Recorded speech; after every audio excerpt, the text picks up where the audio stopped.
2024 was a great year for cozy games, but I've been doing some research on upcoming games this year, and I think 2025 has a lot of potential too.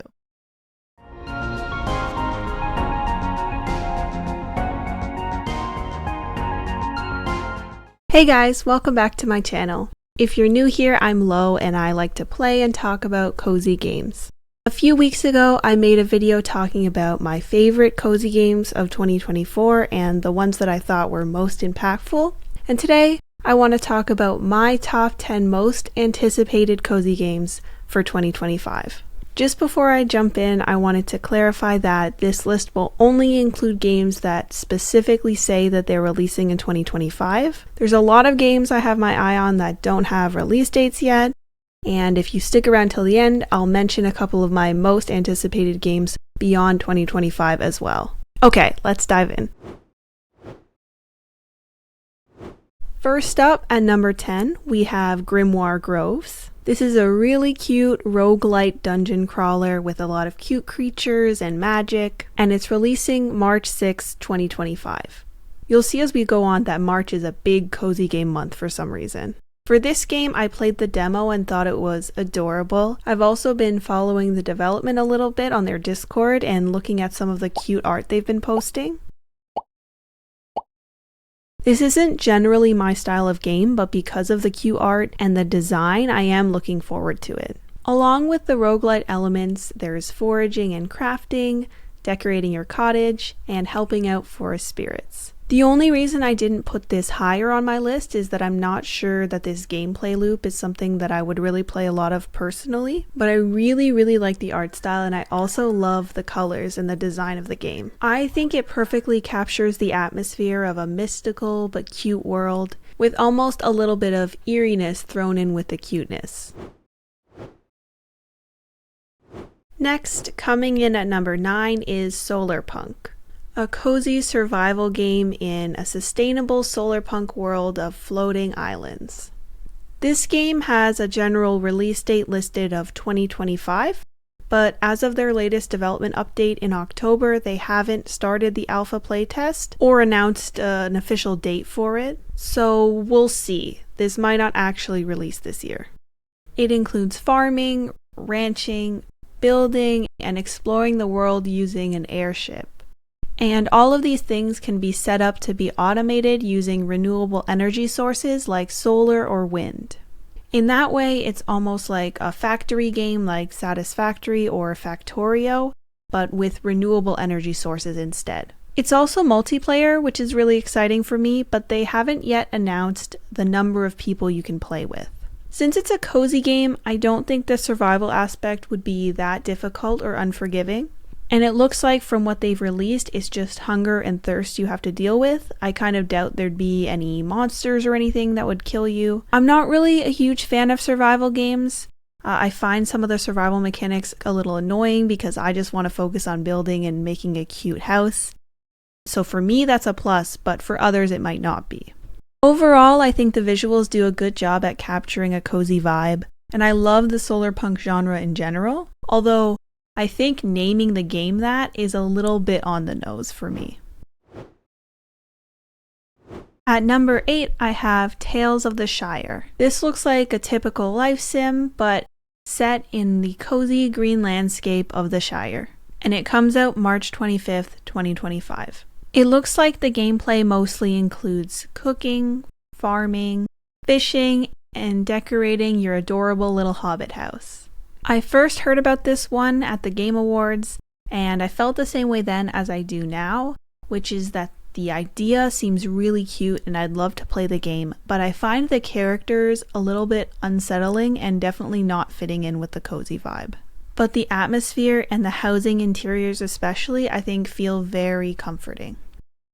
I like Lord of the Rings, but I'm definitely nowhere close to being a mega fan. But even still, I can't imagine anyone who wouldn't dream of living a cozy, happy life in the Shire. Okay, so imagine you're playing Stardew Valley, but instead of spending all your time running your farm, you're actually managing JojaMart, trying to expand your business empire. Well then, you'd basically be playing this next game discounty. I think the premise of this game is really fun, and it looks like a sort of mixture between typical pixel life sims and the simulator games that have been really popular recently, like Supermarket Together or the trading card simulator game. There seems to be shopkeeping mechanics like stocking shelves and manning the cash, but that's combined with life sim elements like decorating and building relationships with NPCs. The release date for this one is also general and just listed as 2025, and it looks like they're still recruiting for their initial playtest as of their latest post in December. This one has a lot of potential, and if it's good, I could see myself playing it a lot. So I'm definitely excited to see where it goes. The next game, at number 6, was actually on my list of most anticipated games for 2024 that I made last year, and it's Tales of Seikyu. I could have sworn I did the same thing last year as I'm doing this year, which is to make sure that I only included games that had release dates in 2024. So I'm a little confused why I had this one on the list last year. I'm not sure if I made a mistake then or if the release date did originally say 2024 and it was pushed back to 2025. Either way, the early access release date is listed as spring 2025, maybe another March game. I've been following this one for a while and have some high hopes for it. It's another farming life sim, which there are obviously a lot of, but I really like the concept and the visuals for this one, and I think it could do something different. It has a Japanese countryside setting, and all the NPCs and the player are yokai, which are Japanese spirits, which I think adds a really fun magical twist. You play as a character with yokai powers, so you can shapeshift into different forms to do different actions, like shapeshifting into a bird to fly, or shapeshifting into a boar to till the ground. And in that sense, it reminds me a little bit of Infinity Nikki, which has a similar concept, except it's different outfits that you change into that give you those abilities. It also looks like there might be some combat involved, which is interesting. I know for some people, combat isn't very cozy, and when they're playing a cozy game, they just don't want to have any combat. But for me, I like it, and I think it can definitely be done well. I haven't been following closely enough to know exactly what will be in the early access release and what won't be, but I'll definitely be trying it either way. For this next game, I'm not 100% sure if this is actually cozy, so maybe it's a bit controversial. From what's released so far, it's a little bit hard to tell for me what the gameplay will actually be like. So at number 5, we have Freeride, releasing in Q1 of 2025. Although I feel like if it were releasing in Q1, they would already have a set release date, so maybe that's not the case. The summary of this game basically says that you play a character who takes a train to the spirit world, and then from there on, you, the player, decide what you want to do. You can spend time making friends in the spirit world and help them rebuild relationships with each other, or you could spend that same time just fighting demons. This is an RPG where your choices matter and they affect the story, but supposedly you won't be told and won't know when you're making those choices. At the end of the game, you're given a personality test result based on how you played the game. And there's definitely an implication that you're meant to play the game many times to get different endings and results. I think it even says on Steam that the game itself is a personality test. I'm intrigued by this idea and by this game as a whole, but I really don't know what to expect at all. In general, I like RPGs, I really like choices matter type games, and I think the art style is cute, so I think I'll like it no matter what, but I'm not 100% sure whether this should be classified as cozy or not. Next up at number 4 is Loftia. Loftia is a cozy solarpunk MMO all about sustainability and making an impact together. It includes farming, crafting, decorating, and making connections. They just started their alpha playtesting, I believe in December, and I think the estimated timeline for the beta is late 2025. Although there's no release date officially mentioned on Steam, so I guess I'm breaking my rule a little bit for this one. Just based on me following the game for a while, I think the original estimated timeline was late 2025. So we'll see. I've been following this game for quite some time now. I backed them on Kickstarter, and I think about a year ago I made a video where I drew some emotes for Loftia that I submitted in their Discord emote competition. I would have put this game at number 1, to be honest, because I really am highly anticipating this one, but I am a little bit worried that it won't live up to what I really want it to be, so I'm trying to temper my excitement. When I hear cozy MMO, I'm already all in. Then adding in the themes of sustainability and some cute art makes it just seem perfect for me. But I'm still a little bit wary on the idea of a cozy MMO, and I don't think anyone's really cracked the code on that yet. Personally, I was really excited for and then really disappointed by Palia, because I don't think they really captured the essence of an MMO. I haven't played the game in a while, so maybe it's changed, but there was essentially no collaboration. I really want Loftia to be different, but I'm just not sure if it will be.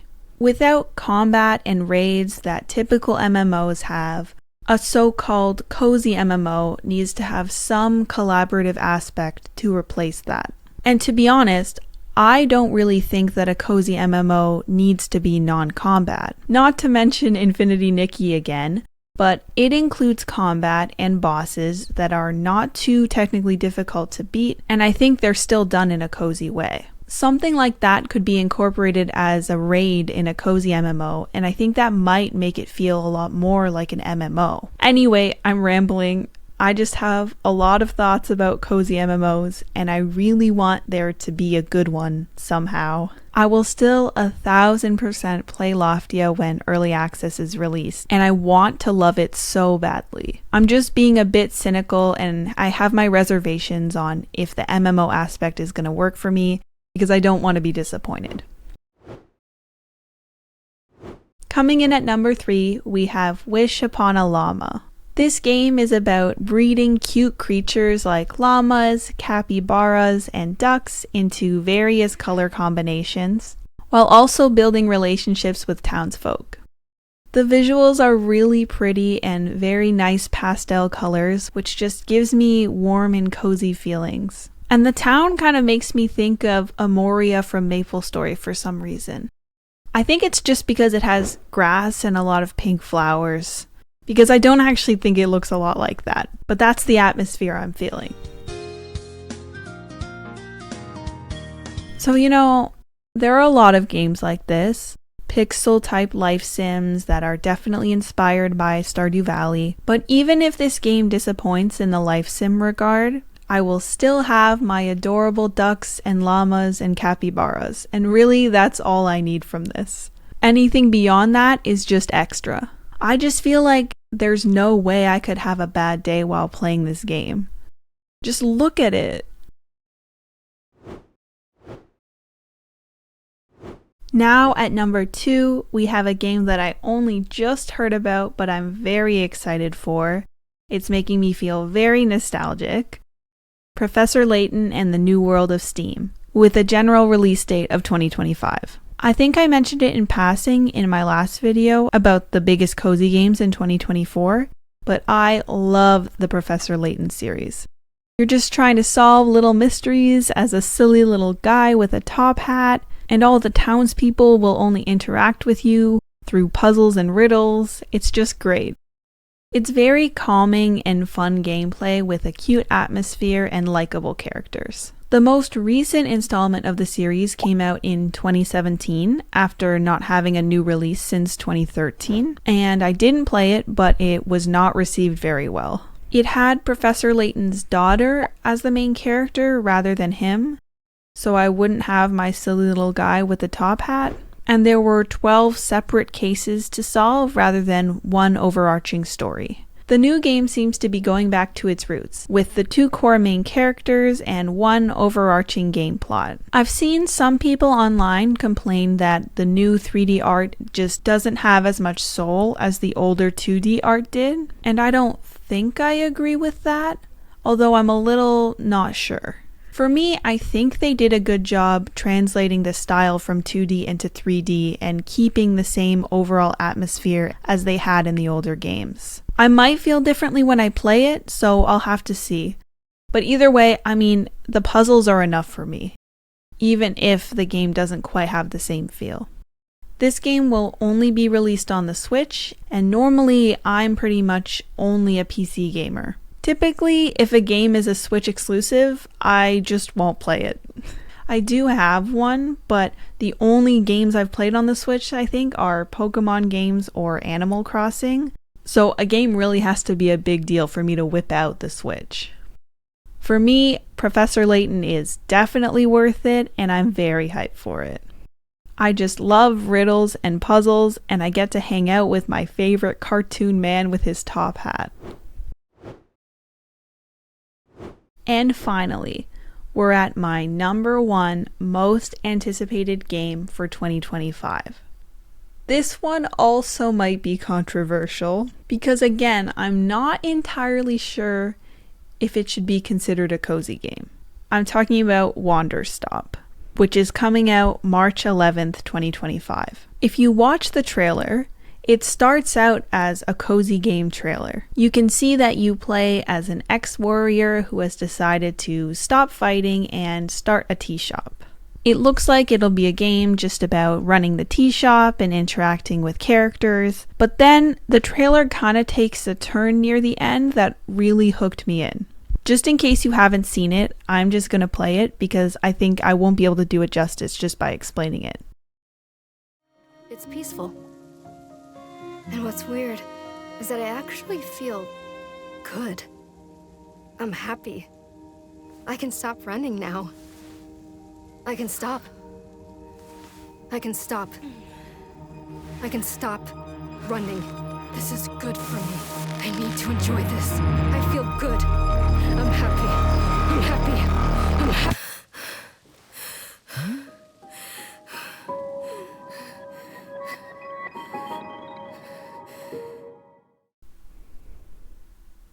That's crazy. So there are clearly themes of trauma. I guess the question is the game going to be poignant and uplifting, in which case I would call it cozy, or is it going to be more on the darker side? There's not a ton of information about this, and I think that's on purpose, but it makes me all the more intrigued to see what it's all about. Also, it's from the creator of the Stanley Parable, so I think we can definitely expect something a little more out of the box and psychological here, and I absolutely love this concept. It's such a cool subversion of the cozy genre, and a way to give a deeper edge to this typical kind of life sim game. I also feel like it will have a pretty wide audience of non-cozy gamers, which potentially could bring bigger audiences to cozy games too, even though I know this one will be pretty different. So that brings us to the end of my top 10 list of most anticipated cozy games for 2025. But before I close off, I just wanted to mention a couple other games I have my eye on beyond 2025. First is My Time at Evershine, the newest game from the creators of My Time at Portia and My Time at Sandrock. I would say that I liked but didn't love the previous games, but I did back Evershine on Kickstarter, mostly because they mentioned the multiplayer co-op being a core priority for this one. And I also enjoy the character designs a lot more than I did in the previous games. I think this would be releasing for early access in early 2026, but it could be further out than that. It's a little hard to say at this point. Next is Croakwood, a colony sim town builder where you're building a town for tiny little frogs in the forest. There's not too much to say about this one. I love frogs, I love miniature things, and I love the idea of cozifying the colony sim. The release date for this one is just to be announced, but I will be waiting for whenever that is. I also want to mention Floatopia, which I did mention previously in my Gamescom video. It's a very cozy looking free-to-play farming life sim set in a world where everyone has superpowers, but yours is useless. You build friendships with others like yourself who have useless superpowers, and work together to farm and explore. The trailer mentions multiplayer, but there's no explanation of what that actually will be, and it could just be a small part of the game. because most of the clips in the trailer were just showing you playing with NPCs. There's also not a lot of news in terms of any release date or what exactly will be in the game, but I have seen mention online that it will probably be a gacha game. Sorry, little side note here. While I was editing, I noticed that in the Gamescom trailer they actually did put the release date as 2025, but their website doesn't have any development updates since August, and it's not on Steam yet. I also checked the Epic Store too, just in case it was an Epic Games exclusive or something, but it is releasing for PC and it's not on either platform yet, so I didn't put it in the main part of this video. I really like the art style, and the characters shown in the trailer have really cute designs and superpowers. Everyone feeling like their superpower is useless, but you actually end up finding a use for them by working together. So I'll be following along on this one and checking it out when it releases. Next is Super Zoo Story, a pixel art zoo tycoon type game where you purchase and take care of animals, manage a zoo, and then also sell things in your zoo store. This one has a Kickstarter that's currently running right now. I decided not to back it because I'm not 100% confident that this game will actually end up being made. It's definitely something I will keep my eye on though, and I'll give it a shot when it's released. And last but not least is probably the most anticipated cozy game for most cozy gamers, Haunted Chocolatier.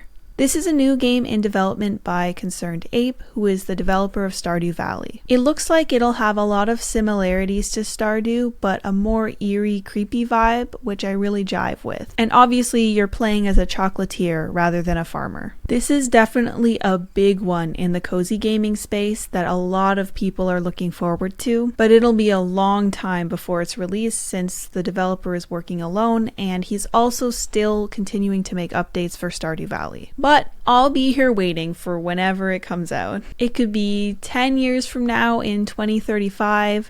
If I heard someone tell me that Haunted Chocolatier just dropped, I would be there immediately with my credit card out. Alright, that's everything from me. If you've made it this far, it'd be cool if you subscribed or liked the video. Also, are there any cozy games you're looking forward to in 2025? If there are, please let me know in the comments because I want to know about all of them. Thanks for watching everyone. See you next time.